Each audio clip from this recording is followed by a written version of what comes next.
Hello students, team summer हिल के द्वारा चलाए जा रहे इंग्लिश ग्रामर क्लासेस में मैं निरंजन कुमार आप सभी का वेलकम करता हूं। आप लोगों को ग्रामर पढ़ने में मज़ा आ रहा है ना? कोई प्रॉब्लम तो नहीं हो रही है? यदि आप लोगों को कोई प्रॉब्लम हो रही है तो हमें कमेंट करते रहें।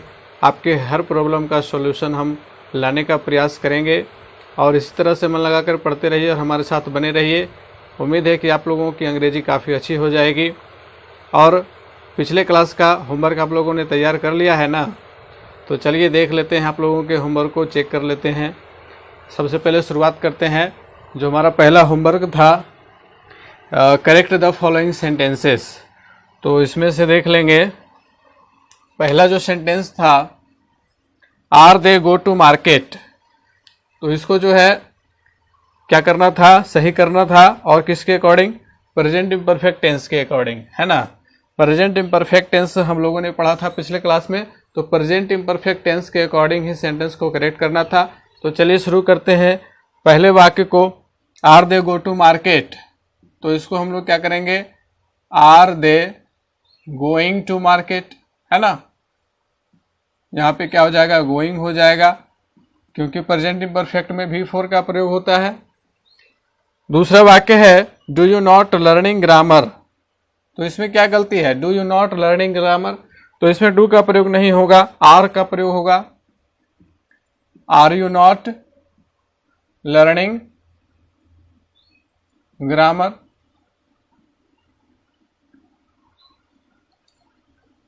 क्वेश्चन मार्क के साथ ही देंगे।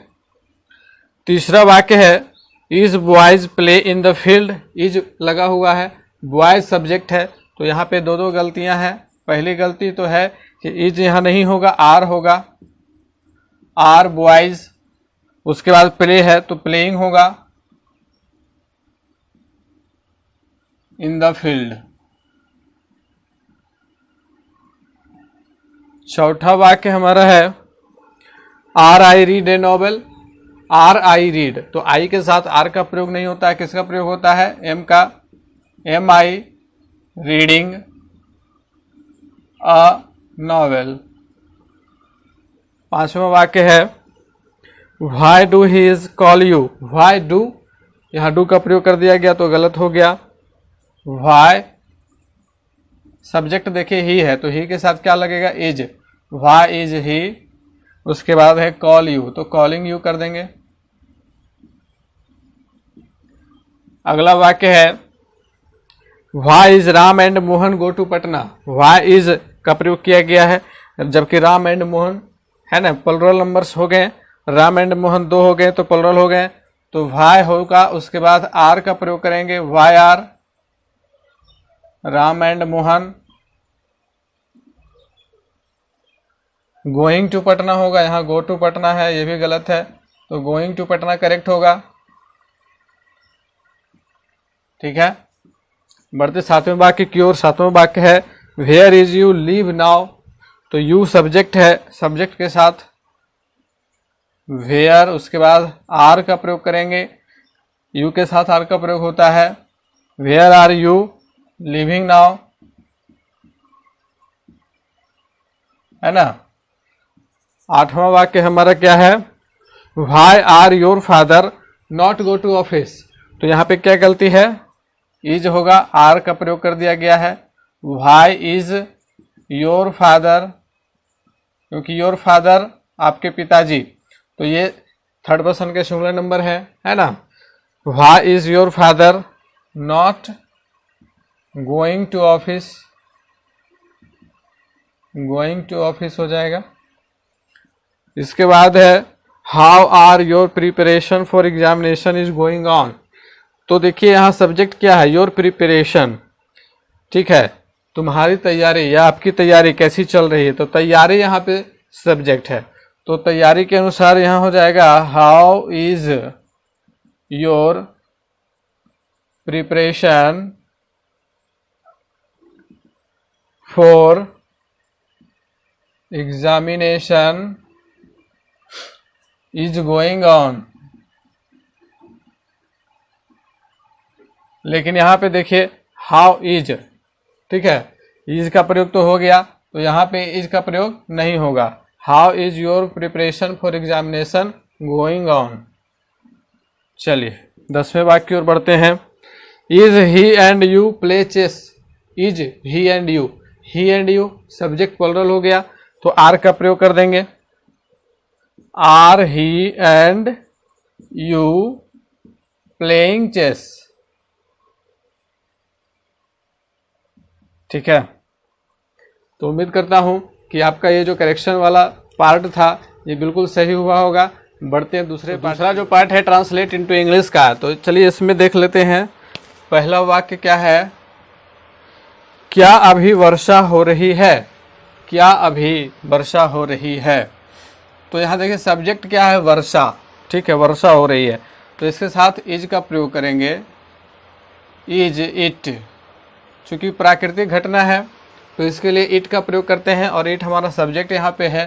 तो इज इट रेनिंग और now. Is it raining now. दूसरा क्या है? क्या किसान खेतों में धान रोप रहे हैं? किसान बहुत सारे हैं। आर द फार्मर्स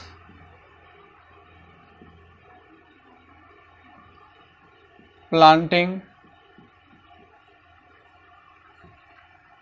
पैडी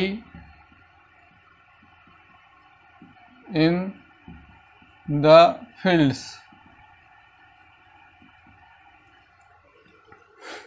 अगला वाक्य है क्या लड़के मैदान में फुटबॉल नहीं खेल रहे हैं? लड़के यहां सब्जेक्ट है तो लड़के के लिए क्या प्रयोग होगा? Are the boys play not playing, not है ना, नॉट प्लेइंग फुटबॉल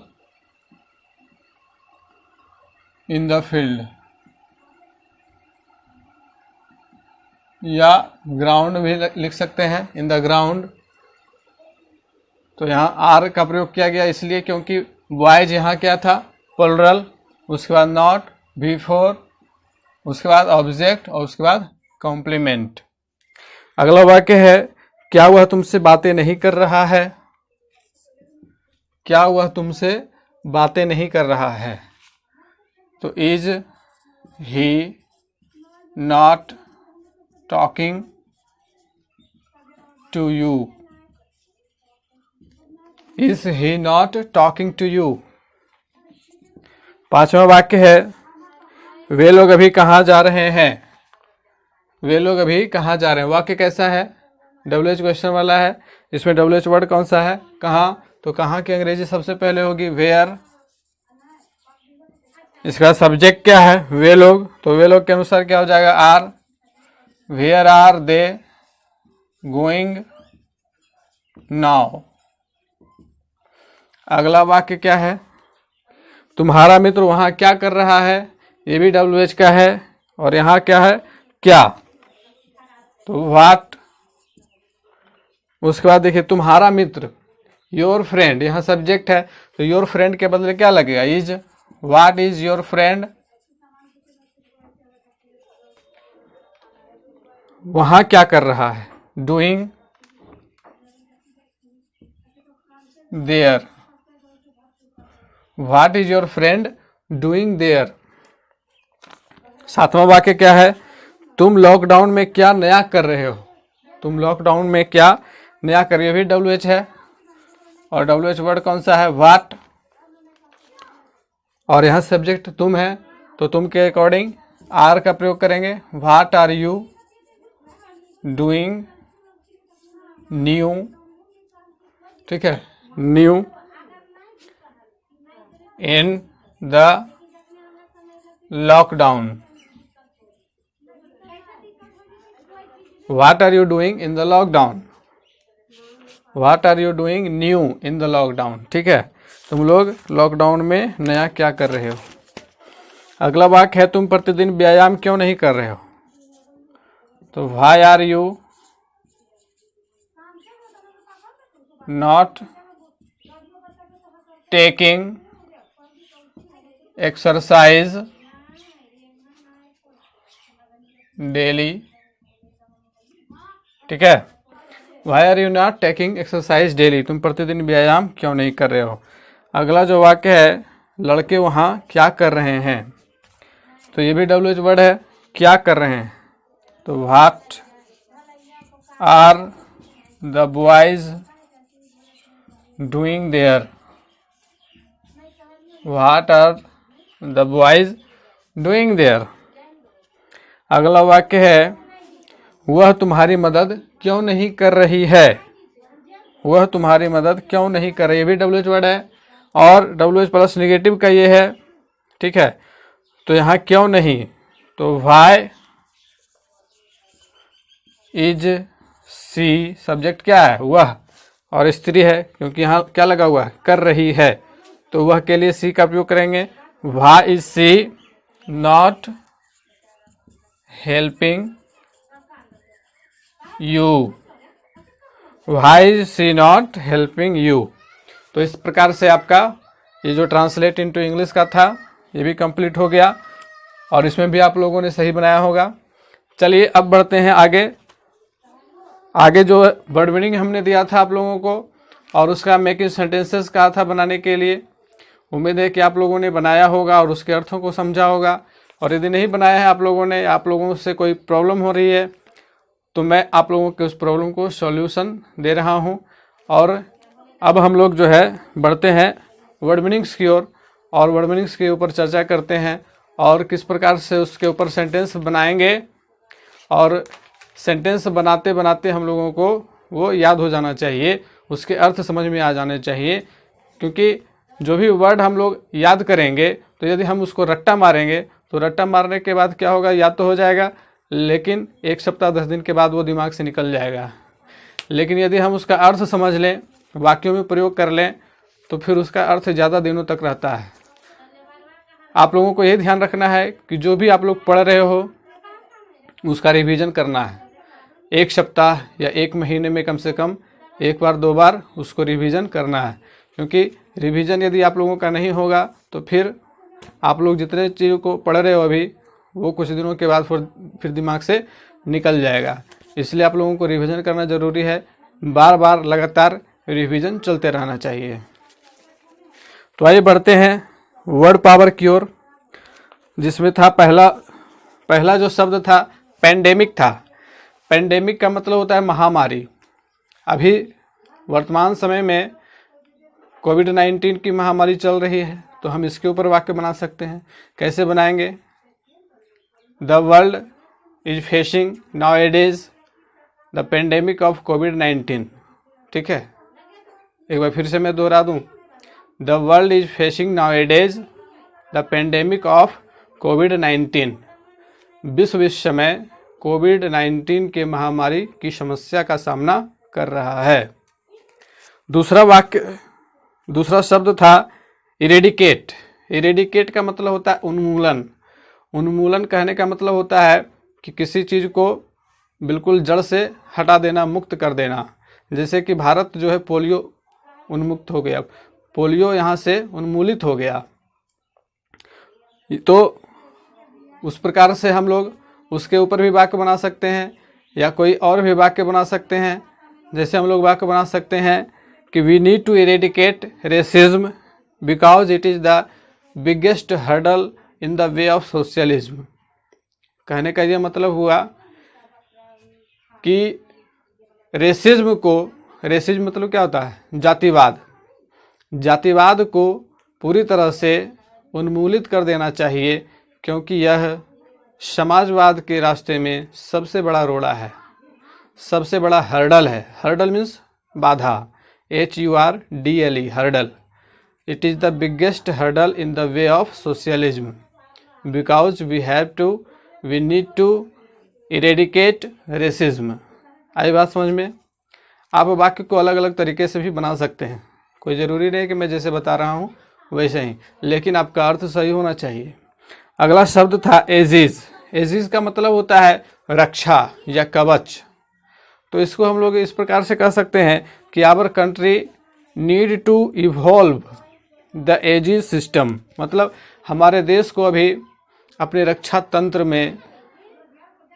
तंत्र जो हमारा है, हमारे देश का है, उसे विकसित करने की आवश्यकता है। इवॉल्व का मतलब क्या होता है? विकास करना। अगला वाक्य एपोकैलिप्स का हम लोग बनाएंगे। एपोकैलिप्स का मतलब होता है पूर्ण विनाश, यानी कि पूरी तरह से विनाश हो जाना। जैसे बाढ़ आता है तो बाढ़ के कारण गांव का पूरा विनाश हो जाता है।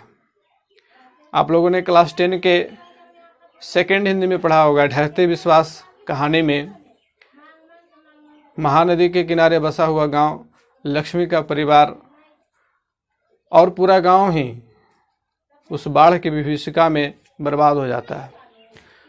तो हम इसी तरह से अपने आसपास के चीज़ों का उदाहरण लेकर के वाक्य बना सकते हैं। कोई ज़रूरी नहीं है कि हम कहीं पे ढूंढें, वाक्य बना हुआ ऑलरेडी तैयार रहे और हम उसे नोट करके कोशिश करें याद करने की।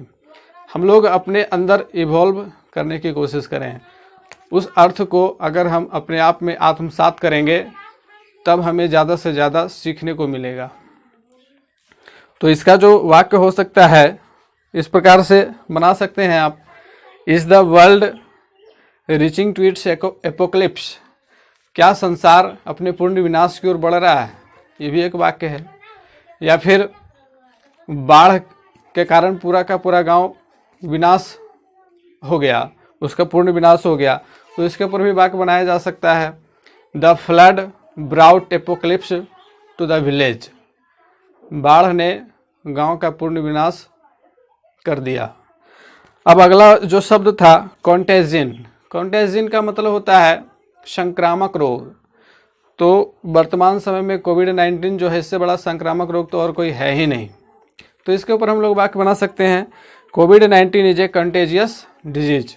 यहाँ पे हम कॉन्टेजियन का क्या कर देंगे? एडजेक्टिव फॉर्म कर देंगे कंटेजियस। इसके बाद है कॉन्वोकेशन।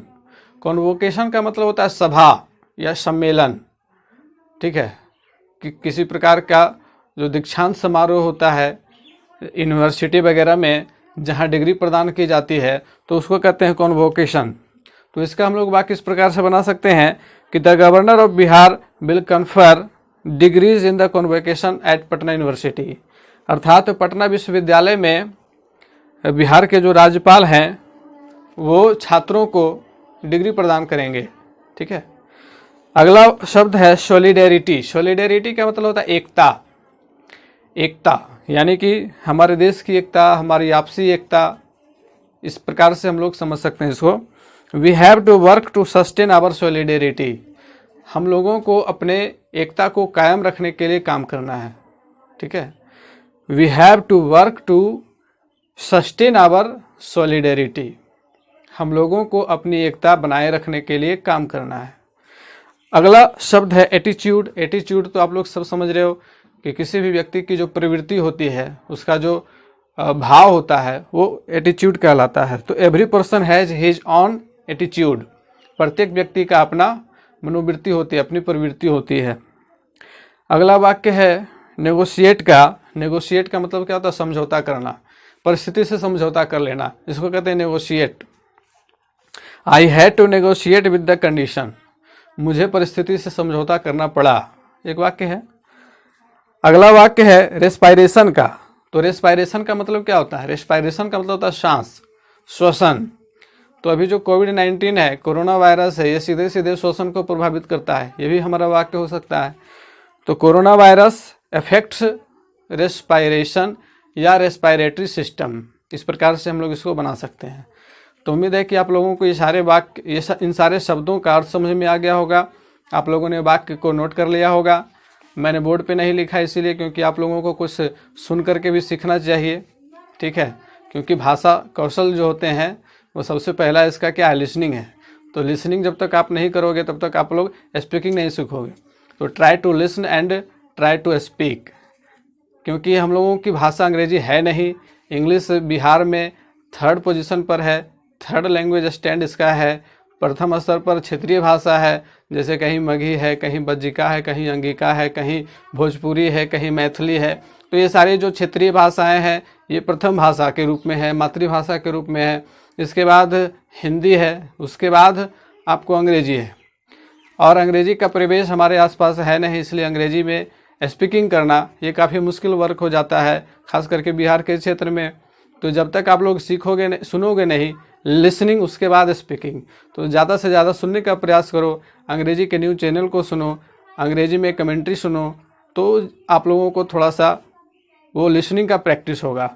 और हम लोग CDP में पढ़ चुके हैं कि भाषा के विकास की जो आयु होती है वो पूर्व बाल्यक अवस्था होती है, 2 से 6 वर्ष, और हमारी आयु अब उससे आयु से काफ़ी ऊपर आ गई है।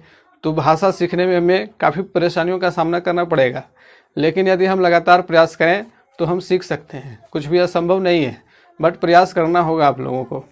तो चलिए इसी तरह से बने रहिए। और अब हम लोग आज के क्लास को शुरू करेंगे, और आज के क्लास में मैं प्रेजेंट परफेक्ट टेंस के बारे में बताऊंगा। प्रेजेंट परफेक्ट टेंस के ऊपर हम लोग चर्चा करेंगे। तो आइए शुरू करते हैं आज का क्लास। तो स्टूडेंट्स, आइए सीखते हैं प्रेजेंट परफेक्ट टेंस को। प्रेजेंट परफेक्ट टेंस में सबसे पहले हम लोग सीखेंगे कि प्रेजेंट परफेक्ट टेंस होता क्या है, इसका क्या परिचय है, इसके वाक्यों को हम लोग कैसे पहचानेंगे, कैसे ऑब्जर्व करेंगे कि कौन सा वाक्य प्रेजेंट परफेक्ट टेंस का है। तो इन सारी चीज़ों को सीखेंगे। तो सबसे पहले देखिए कि प्रेजेंट परफेक्ट टेंस, ये जो शब्द है परफेक्ट ना, इसका मतलब होता है पूर्ण, अर्थात वह क्रिया जो पूरी हो गई है, कंप्लीटेड। जो क्रिया वर्तमान समय में पूरी हो चुकी है उसे हम लोग प्रेजेंट परफेक्ट टेंस के अंतर्गत रखते हैं। ठीक है, तो आप लोग इसको लिख भी सकते हैं इसके परिचय के ऊपर कि वह क्रिया जो वर्तमान समय में पूर्ण हो चुकी है, अर्थात संपन्न हो चुकी है, उसे हम प्रेजेंट परफेक्ट टेंस के अंतर्गत रखते हैं। ठीक है, पहचानने का क्या तरीका हो सकता है, इस पे हम लोग ध्यान देंगे। पहचानने का क्या तरीका है, तो जिन वाक्यों के अंत में चुका है, चुकी है, चुके हैं, चुका हूँ, या फिर या है, ई है, ये हैं, या हूँ आदि लगा रहे, तो उनको हम प्रेजेंट परफेक्ट टेंस का वाक्य समझेंगे। जैसे चुका है, वह पढ़ चुका है, वह घर जा चुका है, चुकी है, वह सो चुकी है, चुके हैं, वे लोग आ चुके हैं, चुका हूं, मैं चाय पी चुका हूं। ठीक है, तो इस तरह का वाक्य। या फिर या है मैंने ताजमहल देखा है। ठीक है, देखा है, आ है लगा हुआ है। या फिर या है वह आ गया है, ई है, ये हैं, या हूं। इस तरह का वाक्य के अंत में यदि ये सारे शब्द लगे हुए रहेंगे तो हम उस हिंदी वाक्य को समझेंगे कि वह वाक्य प्रेजेंट परफेक्ट टेंस का वाक्य है। क्लियर? अब आप कहेंगे कि इंग्लिश में यदि कोई वाक्य हो तो हम कैसे पहचानेंगे कि वह वाक्य प्रेजेंट परफेक्ट टेंस का है। तो इंग्लिश में सिंपल है, subject plus have has plus V3 plus object का पैटर्न जो वाक्य फॉलो करे वो प्रेजेंट परफेक्ट टेंस का वाक्य होगा। I have done the work. ठीक है, मैंने काम किया है, तो I have done the work, subject, उसके बाद हैव हैज, उसके बाद वर्ब 3 का प्रयोग रहेगा। तो इसमें ऐसे वाक्यों को हम लोग क्या कहेंगे, प्रेजेंट परफेक्ट टेंस का वाक्य कहेंगे। और इसमें ध्यान रखेंगे कि वर्ब 3 का प्रयोग होता है और वर्ब 3 के पहले हैव हैज लगा हुआ रहेगा। तो हैव हैज प्लस V3 अगर रहे तो वैसे वाक्य क्या होंगे, प्रेजेंट परफेक्ट टेंस के वाक्य होंगे। क्लियर? ठीक है, तो अब हम लोग इसके सेंटेंस पैटर्न को समझेंगे और सेंटेंस पैटर्न के अनुसार हम लोग उसके ट्रांसलेशन की प्रक्रिया को जानेंगे। तो रूल नंबर जो फर्स्ट है वो है अफर्मेटिव के लिए सेंटेंस पैटर्न आप लोगों को तो मालूम हो गया होगा, याद भी हो गया होगा, क्योंकि अब हम लोग ये टेंस के तीसरे प्रकार में आ गए हैं। इसके पहले हमने प्रेजेंट इंडेफिनिट और प्रेजेंट इम्परफेक्ट को कम्प्लीटली पढ़ा, अब हम लोग प्रेजेंट परफेक्ट टेंस में है। तो इसमें पहला जो सेंटेंस पैटर्न है वो अफर्मेटिव का है। तो अफर्मेटिव का रूल क्या है, तो ये जो रूल है ये अफर्मेटिव का ही है, subject plus have has plus V3 plus object plus complement. ये जो सेंटेंस पैटर्न है यही है प्रेजेंट परफेक्ट टेंस का सेंटेंस पैटर्न। अब इसमें देखिए कि वर्ब के तीसरे रूप का प्रयोग किया जाएगा। मैंने पहले ही क्लास में आप लोगों को कहा था कि आप लोग 50 कम से कम 50 वर्ब्स के पांचों फॉर्म को लिखें, V1 V2 V3 V4 V5। V3 का नाम क्या है? Past participle. ये past participle form of the verb है, ठीक है। गो वेंट गोन, तो गोन क्या होगा? V3 में आएगा और इसको past participle form of the verb कहते हैं। तो इसी का प्रयोग होगा प्रेजेंट परफेक्ट टेंस के पूरे सेंटेंस पैटर्न पर, ठीक है। तो अब देखेंगे एक दो उदाहरण लेकर के कैसे बनाया जाएगा। तो चलिए एक उदाहरण ले लेते हैं। मोहन किताब पढ़ चुका है। एक सिंपल सा वाक्य है, इसमें सब्जेक्ट है, वर्ब है, ऑब्जेक्ट है, सब है। चलिए इसको बनाते हैं, ट्रांसलेट करते हैं। तो यहाँ सब्जेक्ट है मोहन, सब्जेक्ट हमने लिख दिया। अब इसके बाद हैव और हैज, तो यहाँ प्रश्न आ जाता है कि सर किसके साथ हैव का प्रयोग करेंगे और किसके साथ हैज का प्रयोग करेंगे। तो इसका भी आंसर वही है कि थर्ड पर्सन के सिंगुलर नंबर के साथ हैज का प्रयोग करेंगे, बाकी सभी के साथ हैव का प्रयोग करेंगे। आप लोग नोट कर लें कि थर्ड पर्सन के सिंगुलर नंबर के साथ, थर्ड पर्सन के सिंगुलर नंबर कौन कौन से हैं? ही, सी, इट या एक नाम। आप लोगों को तो याद हो गया होगा अब तक, है ना। तो ही, सी, इट या एक नाम के साथ हैज का प्रयोग करेंगे। बाकी जो बच गए आई, वी, यू, दे और दो या दो से अधिक नाम, तो उनके साथ हैव का प्रयोग करेंगे। Clear?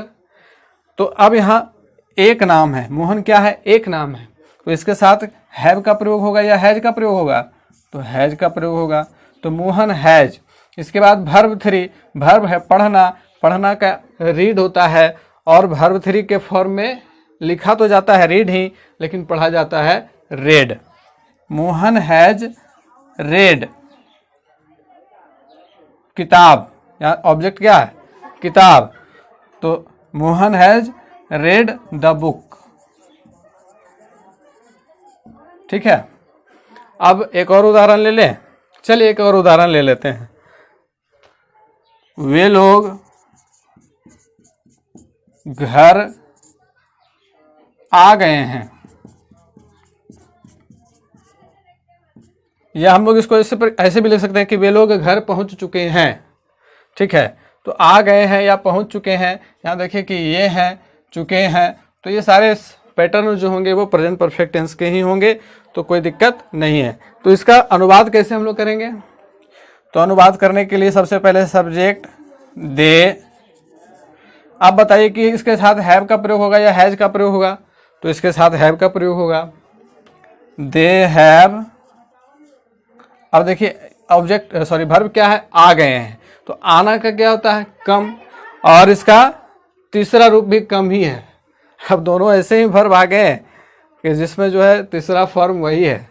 They have come to house, they have come to house. तो इस तरह से हम लोग ट्रांसलेशन बनाना सीखेंगे। अब बढ़ते हैं अगले सेंटेंस पैटर्न की ओर, जो होगा नेगेटिव सेंटेंस पैटर्न। तो आइए देखते हैं दूसरे सेंटेंस पैटर्न को, जो होगा हमारा नेगेटिव के लिए। For negative rule number 2। तो इसका क्या रूल होगा? सब्जेक्ट प्लस हैव या हैज प्लस नॉट का प्रयोग कर देंगे। सिंपल है, बाकी सब कुछ वही रहेगा, ठीक है। हैव हैज के बाद नॉट का प्रयोग कर देना है। Mohan has not read a book, हो गया। They have not come to home, हो गया। अब इसके बाद एक उदाहरण भी ले ही लेते हैं। तुम लोग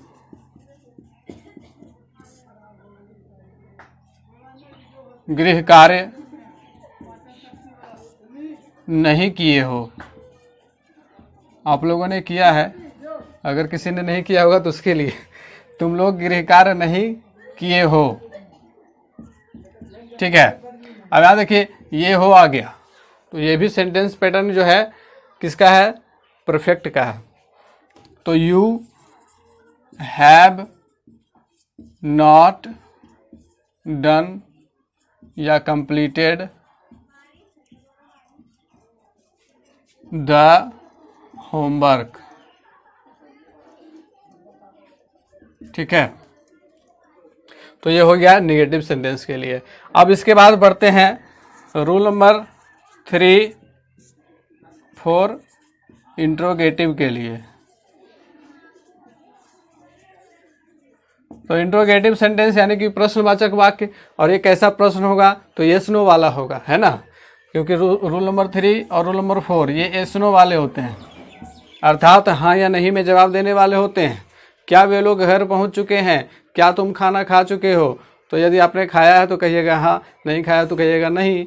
तो इस प्रकार के प्रश्न को येस नो क्वेश्चन कहते हैं। और यदि कारण पूछ दिया जाए कि वे लोग वहाँ क्यों गए हैं, तो वहाँ कारण बताना पड़ेगा। तो वैसे वाक्यों को, वैसे प्रश्नवाचक वाक्यों को WH क्वेश्चन के अंतर्गत रखा जाता है। तो फिलहाल हम लोग इंट्रोगेटिव सेंटेंस येस नो के ऊपर क्या इसका रूल होगा देख लेते हैं।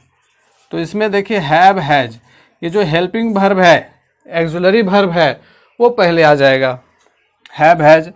इसके बाद सब्जेक्ट का प्रयोग करेंगे, उसके बाद वर्ब का तीसरा फॉर्म चलेगा ही, उसके बाद ऑब्जेक्ट, फिर यदि कॉम्प्लीमेंट है तो कॉम्प्लीमेंट, लास्ट में क्वेश्चन मार्क देंगे।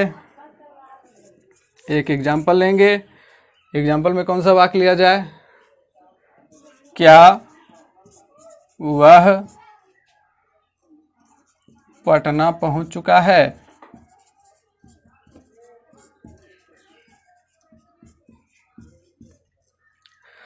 अब देखिए यहाँ सब्जेक्ट क्या हुआ, तो वह के साथ हैव का प्रयोग होगा या हैज का प्रयोग होगा। तो उसका कहिएगा सर कि वह जो है थर्ड पर्सन का सिंगुलर नंबर है, इसलिए हैज का प्रयोग होगा। बिल्कुल सही, हैज ही। वर्ब 3, वर्ब क्या है, पहुंच चुका है। पहुंचना का इंग्लिश क्या होता है, अराइव। तो इसका थर्ड रूप क्या होगा, अराइव्ड। अराइव्ड। यदि आप लोगों को वर्ब के तीसरे रूप में प्रॉब्लम है, तो आप लोग ऐसा काम कीजिए कि इंग्लिश ग्रामर का बुक यदि आपके पास है, तो इंग्लिश ग्रामर के बुक से आप वर्ब के तीनों रूपों को उसमें दिया गया है, तो आप उसको रिमेंबर कर लें, उससे आप हेल्प लें, क्योंकि 50-60 कम से कम आप लोगों को ऐसे ही मुंह पर याद रहना चाहिए ट्रांसलेशन बनाने के समय। तो हैज ही अराइव्ड पटना। ठीक है, तो इस प्रकार से हम देखते हैं कि इंट्रोगेटिव में हेल्पिंग वर्ब यानी कि एक्सिलरी वर्ब पहले आ जाता है, और फिर सब्जेक्ट, उसके बाद वर्ब 3, उसके बाद ऑब्जेक्ट। ठीक है, इस प्रकार से हम लोग आज के इस क्लास में 1, 2, 3 रूल को हम लोगों ने समझा। अब इन तीनों के ऊपर आपको होमवर्क दिया जाएगा, आप लोगों को होमवर्क बना करके रखना है। और आज के वर्ड पावर में क्या है, तो साइनोनिम है। आप लोगों को साइनोनिम बनाने के लिए दिया जाएगा, आप लोगों को बना करके तैयार रखना है, फिर अगले क्लास में हम लोग चेक करेंगे। तो चलिए बढ़ते हैं आज के होमवर्क की ओर। तो स्टूडेंट्स, आज के लिए आपका होमवर्क ये रहा, आप लोग इसका स्क्रीनशॉट ले लेंगे। उम्मीद है कि आप लोगों ने इसका स्क्रीनशॉट ले लिया होगा। तो इसके बाद फिर आप लोगों के लिए एक और होमवर्क है, वो भी आ रहा है, आप लोग उसका भी स्क्रीनशॉट ले लेंगे। तो स्टूडेंट्स, आप लोगों के लिए आज का दूसरा होमवर्क रहा ये, आप लोग इसका स्क्रीनशॉट ले लें पहले, उसके बाद मैं इसके ऊपर डिस्कशन कर देता हूँ।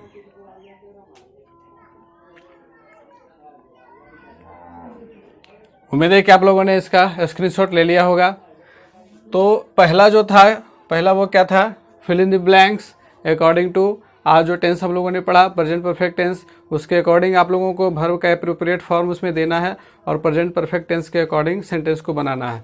दूसरा था ट्रांसलेट इनटू इंग्लिश, और तीसरा है ट्रांसलेट इनटू हिंदी, और ये जो चौथा है right the synonyms of the given words. आप लोगों को ये जो 10 शब्द दिए गए हैं, इनका आप लोगों को पर्यायवाची शब्द लिखना है। पर्यायवाची शब्द आप लोगों ने हिंदी में लिखा होगा, जैसे कि आग का क्या हम लोग लिखते हैं, आग का अग्नि, अग्नि और ज्वाला, पावक, ये सब जो है पर्यायवाची शब्द है। उसी प्रकार से इंग्लिश में भी कम से कम आप लोगों को 1 लिखना है, ठीक है। इसमें ये नहीं कि 3 या 4, जितना ज़्यादा भी आप लिख सकते हो, 3 4 भी लिख सकते हो, कम से कम 1 जरूर लिखना है। जैसे कि पॉपुलर है तो पॉपुलर का क्या होता है मैं बता दूं क्या, फेमस, ठीक है, प्रोमिनेंट, एमिनेंट, इस प्रकार से पॉपुलर का होता है। तो उसी प्रकार से बाकी सारे को आप लोगों को लिख करके रखना है। आज के सेंटेंस के ऊपर चर्चा कर लेते हैं। आज का सेंटेंस है एम्प्टी वेसल्स साउंड मच, अर्थात अधजल गगरी छलकत जाए, ठीक है। यह कहावत आप लोगों ने सुन रखा होगा और इस कहावत का क्या अर्थ होता है कि जो अर्ध ज्ञानी होता है वो काफ़ी ज़्यादा ज्ञान बांटते चलता है, ठीक है। और इसका विशेष डिस्कशन नहीं करूँगा क्योंकि क्लास काफ़ी आज का लंबा हो चुका है। मिलते फिर से अगले क्लास में, तब तक के लिए गुड बाय। हंसते रहिए, मुस्कुराते रहिए और मन लगाकर पढ़ते रहिए।